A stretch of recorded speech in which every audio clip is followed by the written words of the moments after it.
Hello, Mr. Vice President. Thank you so much for giving this opportunity to talk here today. I did not agree with many of the things that you said right ahead of this, but I don't think that's my point to discuss here. What I want to ask is, okay. you are married to a woman who is not Christian. In her Wikipedia, I mean, I just looked it up. I wanted to know what her faith was. I didn't know this before. But she still calls herself Hindu. You are raising three kids in interracial, cultural, racial, religious household.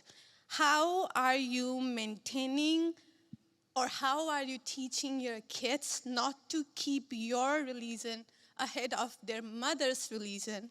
Or how are you teaching them that your kind, they're that kind who got here just few years or few decades ago is different or is better than your mom's kind who got here just a generation before? How are you balancing that? And when you talk about too many immigrants here, when did you guys decide that number? Why did you sell us a dream? You made us spend our youth, our wealth in this country and gave us a dream. You don't owe us anything. We have worked hard for it. Then how can you as a vice president stand there and say that we have too many of them now and we are going to take them out to people who are here rightfully so by paying the money that you guys asked us? You gave us the path, and now how can you stop it and tell us we don't belong here anymore? And one more thing. Do Sure. you have to There's be a lot there. I don't know if I'm going to remember all this, but I will try. I'm sorry. I had to say all of this, and please take it with due. I mean, I'm saying all of course. this with due No, go ahead. respect. I Please. have no Thank you. intention of causing a scene here or anything, but We're not close to causing a scene, Yeah. don't worry. but we talked about Christianity, all of this. I'm not even Christian, and I'm here standing to show support. Why are we making Christianity one of the major thing that you have to have in common to be one of you guys, to show that I love America just as much as you do? Why is that still a question? Why do I have to be a Christian? Okay. So there was a lot there, and I'm going to try to respond to as much of it as I can. So on the question of immigration, so first of all, I can believe that we should have lower immigration levels, but if the United States passed a law and made a promise to somebody, the United States, of course, has to honor that promise. Nobody's talking about that. I'm talking about people who came in violation of the laws of the United States of America, and I'm talking about in the future reducing the number of people. Sorry, what? May I continue on that? Because when you just said you are not stopping with the people who came here legally, right? But you are pushing out policies that hurt us. And these policies are not even solving the problems. These policies are just creating chaos. No, ma'am. Okay, so again, I'm gonna finish answering the question, and then if I've answered all 9 of your questions in less than 15 minutes, then we can keep on going. We got to have a little fun, right? So here's the thing. I can believe that the United States should lower its levels of immigration in the future, while also respecting that there are people who have come here through lawful immigration pathways that have contributed to the country. But just because one person or 10 people or 100 people came in legally and contributed to the United States of America, does that mean that we're thereby committed to let in 1 million or 10 million or 100 million people a year in the future? No, that's not right. We cannot have, I'll go and finish, we cannot have an immigration policy where what was good for the country 50 or 60 years ago binds the country inevitably for the future. There's too many people who want to come to the United States of America, and my job as vice president is not to look out for the interests of the whole world, it's to look out for the people of the United States.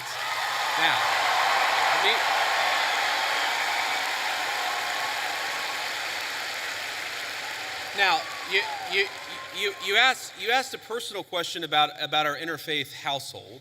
And yes, my wife did not grow up Christian. I think it's fair to say that she grew up in a Hindu family, but not a particularly religious family in either direction. In fact, when I met my wife, we were both, I would consider myself an agnostic or an atheist, and that's what I think she would have considered herself as well.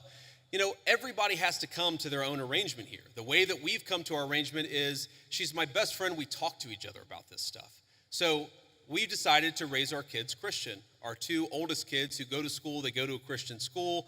Our 8-year-old did his first communion about a year ago. That's the way that we have come to our arrangement. But, thank you. My 8-year-old was also very proud of his first communion. Thank you, guys. I'll tell him that Old Miss wishes him the best. But I think everybody has to have this own conversation when you're in a marriage. I mean, it's true for friends of mine who are in Protestant and Catholic marriages, friends of mine who are in, atheist and Christian marriages. You just got to talk to the only advice I can give is you just got to talk to the person that God has put you with, and you've got to make those decisions as a family unit. For us, it works out.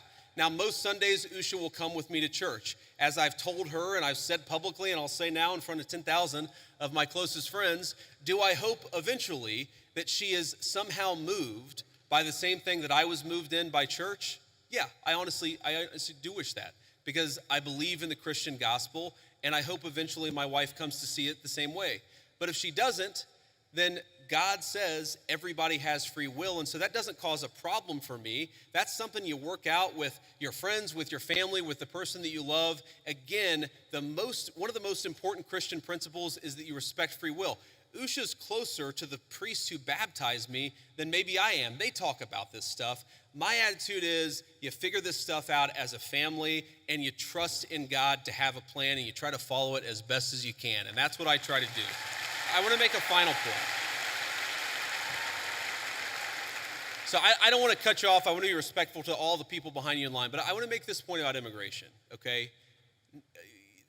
If you ask the question, what is the exact right number of immigrants for the United States to let in, it is just very specific on the context. If you go back to the 1920s, the United States passed an Immigration Reform Act that effectively cut down immigration to close to zero for 40 years in this country.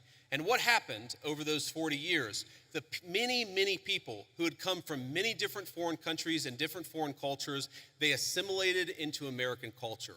And there was an expectation that they would assimilate into American culture. I think we have two problems in our immigration system today. And my guess is you're probably a slightly more leftist political persuasion, liberal political persuasion, maybe not. But here's the thing. I remember back in my establishment GOP days, when I was still very early getting involved in Republican politics, I remember a conservative think tank person who told me that one of the reasons why immigration was really good is that if you had enough diversity in a country, people would mistrust each other and they wouldn't join labor unions. Okay? So when I see a lot of left-wing people who theoretically support organized labor saying we need to flood the country with a limitless number of immigrants, they're unwilling to set any limitations on it. My response to that is you are destroying the very social trust on which American freedom and prosperity was built. And that is really important to me. So the honest answer to your question, what is the exact number of immigrants America should accept in the future? Right now, the answer is far less than we've been accepting. We have got to become a common community again, and you can't do that when you have such high numbers of immigration, which is one of the reasons why we have the immigration policy we do. Thank you. If you like this video, then like, share, and subscribe to Mirror Now.